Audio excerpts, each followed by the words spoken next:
유튜브로 읽는 박정희 전기, 8권, 철부지 학생과 반동 정객, 정권과 재벌의 결탁.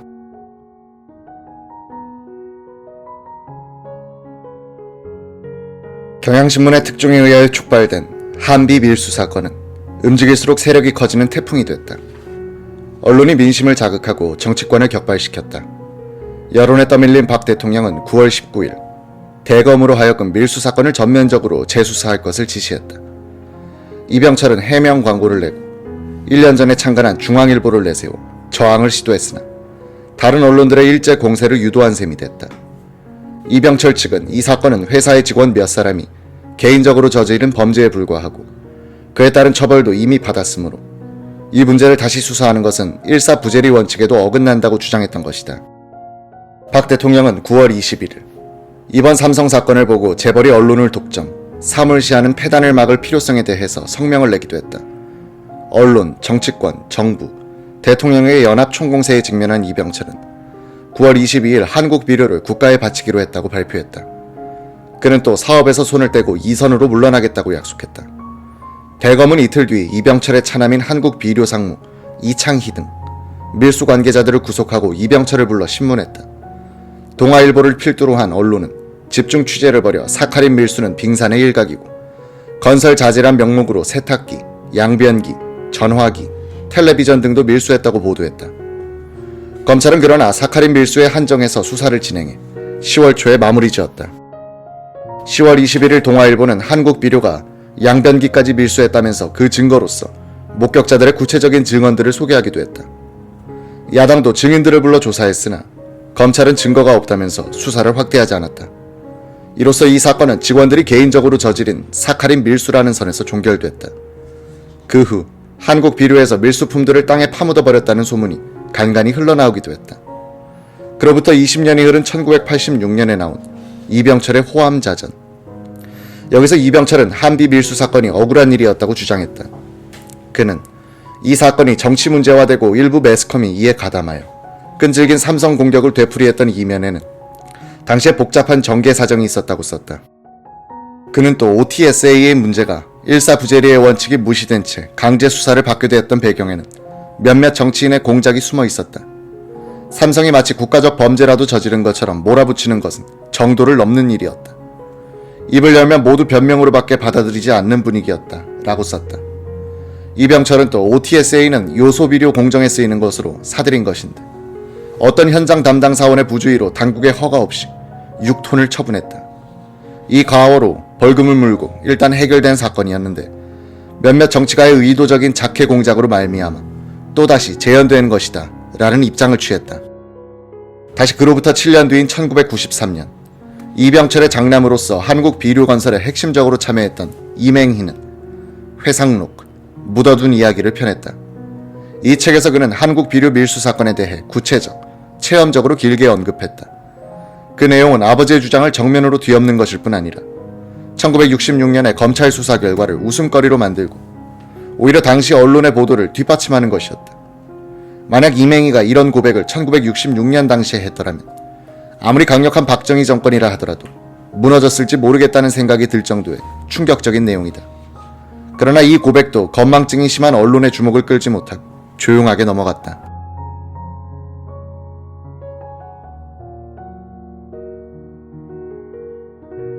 이맹희는 요컨대 한비 밀수 사건은 박정희와 이병철의 공모 아래서 정부기관들이 적극적으로 비호하는 가운데 광범위하게 이루어진 엄청난 규모의 조직적인 밀수였다고 주장한 것이다. 당시 삼성이 한비건설을 위해 일본 미쓰이 그룹으로부터 빌리기로 한 4,200만 달러의 차관은 현금이 들어오는 것이 아니라 미쓰이 측이 주로 기계와 설비를 한비 측에 파는 것에 대한 대금이었다. 이에 따라 미쓰이는 기계를 파는 편에서 관례대로 삼성 측에 100만 달러의 리베이트를 제공하게 됐다는 것이다. 아버지는 미쓰이 측에서 제공할 리베이트 100만 달러를 이용해 정치자금 문제, 한비 건설 자금의 부족분 보충, 그리고 울산공단 건설용 기계류를 들여오는 문제를 동시에 해결하는 방법을 생각했다는 것이 이맹희의 주장이다. 100만 달러의 불법적인 리베이트를 합법적으로 국내로 반입하는 것이 어려운 형편임을 알게 된 박 대통령은 그렇게 돈을 가져오는 것이 힘들면 물건을 사와서 여기서 처분하면 될 것 아닌가 라고 했다는 것이다. 100만 달러어치 물건을 밀수해 와서 시중에 내다 팔면 대강 4배 정도 벌 수 있다는 계산이 나왔다고 한다. 이맹희는 물가 인상률을 감안하면 400만 달러는 피부에 와닿는 감각으로는 지금의 2천억 원에 해당하는 돈이었다고 했다. 이맹희는 요컨대 삼성이 정권 측과의 합의하에 리베이트 100만 달러어치의 물건을 밀수, 암시장에 내다 팔고 그중 일부를 정치 자금으로, 나머지는 한비건설의 내자로 쓰기로 했다는 이야기를 하고 있는 것이다.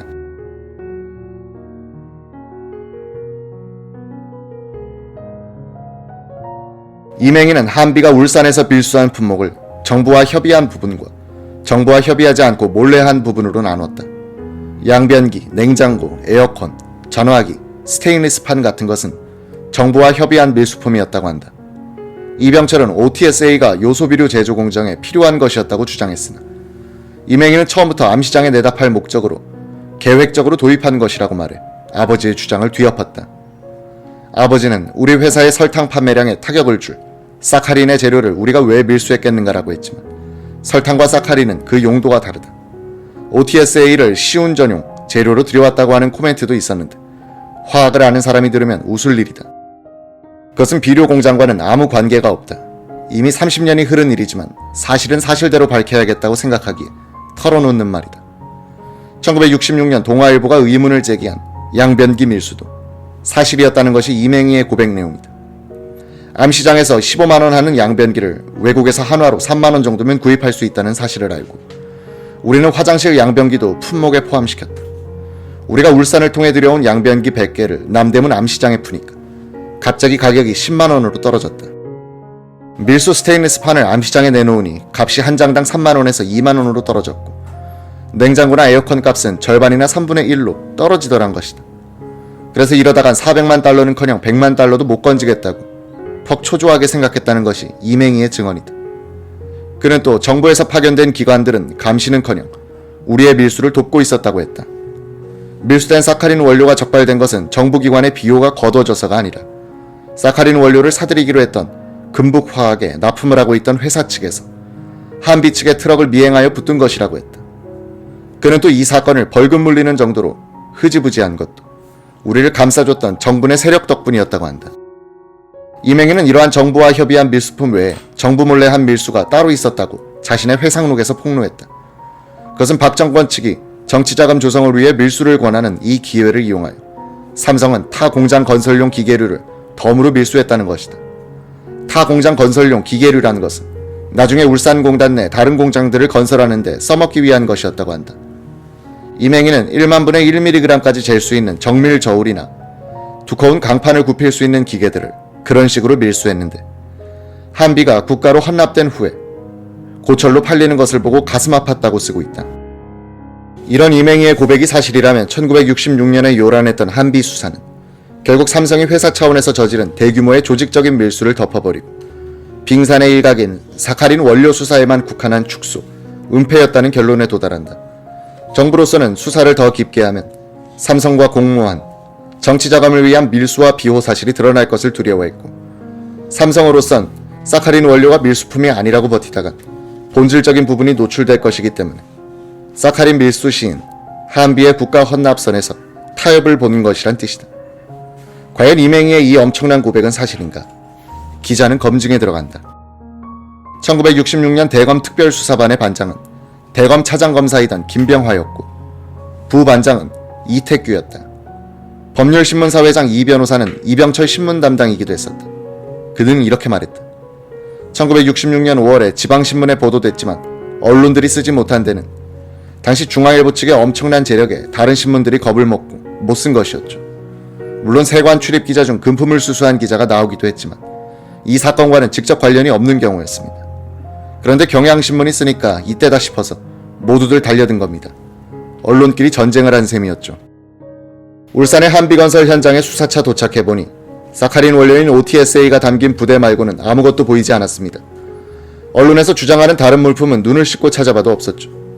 수사 결과 삼성이 비료 공장을 짓기 위해 일본으로부터 차관을 얻는 데 성공했지만 내자가 없어 물품을 밀수, 되팔아 내자로 사용하기 위한 것이란 윤곽을 알게 됩니다. 그해 9월 29일 이병철 씨를 신문했는데 딱 잡아떼더군요. 그는 사카린 원료인 OTSA는 비료 공장에서 사용할 재료로 구입한 것이고 부하 직원이 유용한 것이라고만 했어요. 그 후 다시 한번 신문을 하게 됐는데 목이 쉬어 말을 못할 정도가 됐습니다. 계속 추궁하니까 쉰 목소리로 삼성을 어떻게 보고 그렇게 말합니까? 내가 그렇게 밀수까지 할 필요가 어디 있소? 하며 저에게 따지던 기억이 납니다. 서류를 추적해가니 차남 이창희의 도장 결제는 보이는데 이병철 씨의 것은 없어 법적인 책임을 묻기 어려웠습니다. 결국 증거 확보에 실패한 채 차남을 구속시키는 선에서 사건이 매듭지어진 겁니다. 이태규 씨는 이어서 놀라운 증언을 했다. 1972년에 제가 초대 관세청장으로 근무할 때입니다. 이때 한국 비료 측에서 연락이 온 겁니다. 물론 삼성 측이 손을 뗀 다음이니 삼성과 직접 관련이 없었겠죠. 내용인즉 한비공장 앞마당을 파보니 콘크리트 지하실이 발견됐는데 그 속에 외제 물건들이 산더미처럼 쌓여있는 것을 발견했다는 겁니다. 가서 보니 전화기, 토토 양변기 등 전부가 돈이 되는 것들이었죠. 한국 비료 측에서는 국무회의에서 이것을 팔기로 의결했으니 절더러 통관을 시켜달라는 것이었습니다. 알아보니 사실이더군요. 그러면서 오래된 물건이니 고물 취급을 해달라는 겁니다. 저는 이런 지하에 거절하고 가져올 때 새 것이었다는 이유를 들어 관세 전액을 물렸습니다. 하지만 6년 전 검사 시절에 수사를 하면서 내가 왜 이걸 놓쳤나 하는 부끄러움과 자괴감이 한동안 날 괴롭혔죠. 그때 수사란 것이 너무나 형식에 매달렸다는 반성과 함께 사카린 원료 OTSA 밀수 사건은 언론이 지적한 대로 빙산의 일각이었구나 하고 가슴을 쳤습니다. 요소비료 연간 생산량 33만 톤 규모의 한국 비료 건설을 허가할 때 상공부에서 기술 검토를 했는데 담당 국장은 오원철이었다. 뒤에 중화공업당담 대통령 수석비서관을 지낸 그는 경제기획원에서 보내온 기술검토 의뢰서를 읽어보고 건설 자금 총계가 마음에 걸렸다고 한다. 당시 4,390만 달러였다. 너무 비싸다. 진해 제4비료 건설비는 부대비 396만 달러를 포함해서 3,593만 달러였다. 공장의 규모는 거의 동일하다. 제4비료는 복합비료 공장이고 한국비료는 단일 제품 공장이므로 더 싸야 한다. 의문이 생길 수밖에 없었다. 그날 퇴근 시간쯤 되어서 전화가 왔다. 장기영 부총리였다. 오 국장, 비료 사업이 중요한 것은 다 알고 있지. 한국 비료의 기술 검토를 오늘 중으로 끝내고 내일 보내시오. 나는 하도 어이가 없어 자료가 없어 검토할 수 없습니다라고 하니 전화가 탁 끊겼다. 그런데 10분도 안 돼서 상공부 차관실에서 전화가 왔다. 오 국장, 내일까지 끝내시오 라고 하지 않는가. 그래서 담당 과장에게 기술 검토하기에 자료가 불충분하니 검토 불가라고 써서 보내시오 라고 지시했다. 오원철은 필자에게 한비건설비가 제4비료공장보다 절대로 비쌀 수 없다는 입장을 되풀이했다. 그렇다면 이것은 이맹희가 고백한 대규모 밀수와 어떤 관계가 있는 일인가? 박정희는 과연 이병철과 밀수를 공모하여 정치자금을 떼려고 한 것일까?